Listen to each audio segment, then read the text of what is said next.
Roberto Piotto, muito boa noite. Piotto, eu tenho a impressão de que a tarja que está aqui na nossa tela é um bom resumo da ópera, né? Para quem nos acompanha pelas rádios e web rádios, está assim: Moraes, : anistia pelo 8 de janeiro será decidida pelo STF. Resumiu bem o que quis dizer o ministro Alexandre de Moraes. O Congresso pode deliberar o que for, mas no fim das contas, quem vai resolver é o Supremo Tribunal Federal. Será, Piotto?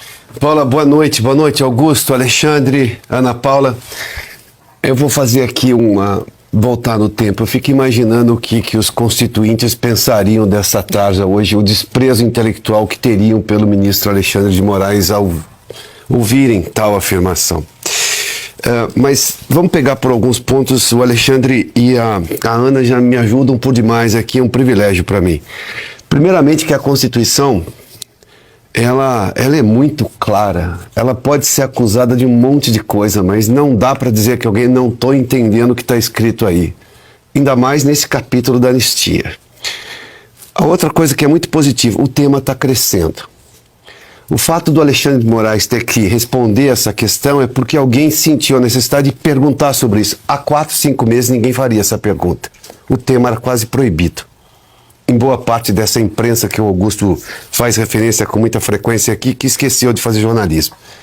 Se esse tema chegou no Lula, esperto como é, para ele tocar nesse assunto, embora tenha aí, a Ana já fez menção aqui, tem uma traquinagem ali, tem uma pegadinha. Porque ele vai lá, não, eu não sou contra a anistia. Bom, nem pode, porque você não pode ser contra a Constituição. É o mínimo que você tem como presidente, seguir a Constituição. Aliás, ele faz um juramento sobre isso, no momento lá da posse. Mas vamos lá. Ele vai lá e diz assim, olha, precisam ser todos julgados. Volta o Alexandre Garcia aqui. Julgados como? Num processo completamente sem o devido processo legal? Quanto isso vai durar? O Supremo não é o foro adequado. Os juízes não têm um mínimo de razoabilidade e proporcionalidade na pena. O caso dessa moça que está na reportagem principal da revista dessa semana, a moça foi lá e colocou um batom na Themis. Quem mais faz mal a Themis? Os ministros do Supremo que olham para a capa do processo ou a moça que foi lá e fez pintou de batom, que deve ter sido limpado com qualquer sabão e pano, que aquilo não deve ser um problema. Ela está presa há 1 ano. Mãe, nenhuma noção de, olha, vamos considerar que é razoável ficar preso nessa situação. Que tipo de perigo ela oferece à sociedade? Porque medida cautelar, é sempre bom lembrar essas coisas. Medida cautelar, prisão preventiva vai interferir na investigação? Não, não vai. Ela oferece risco à sociedade? Não, o histórico dela não mostra, então não tem que ficar preso. São as duas razões mais básicas para manter uma medida cautelar desse tamanho. E outra, se for o caso, ainda assim já seria um absurdo, põe uma tornozeleira, mas não deixa preso. Então vamos lá. A outra coisa, e o Lula diz o seguinte, olha, mas eu não sei se é o caso, porque precisa saber o que todo mundo fez. Na anistia de 79...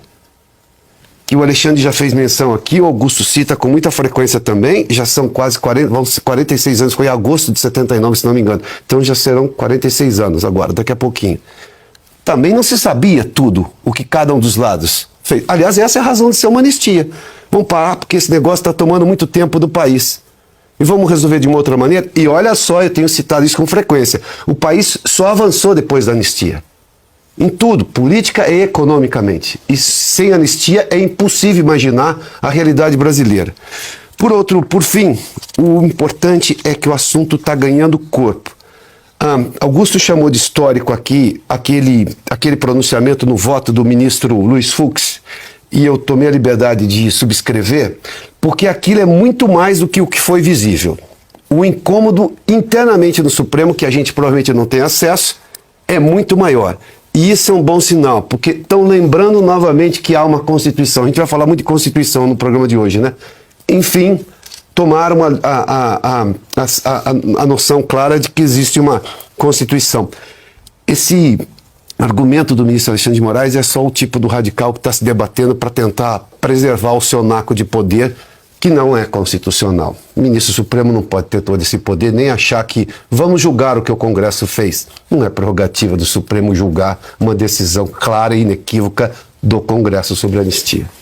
Augusto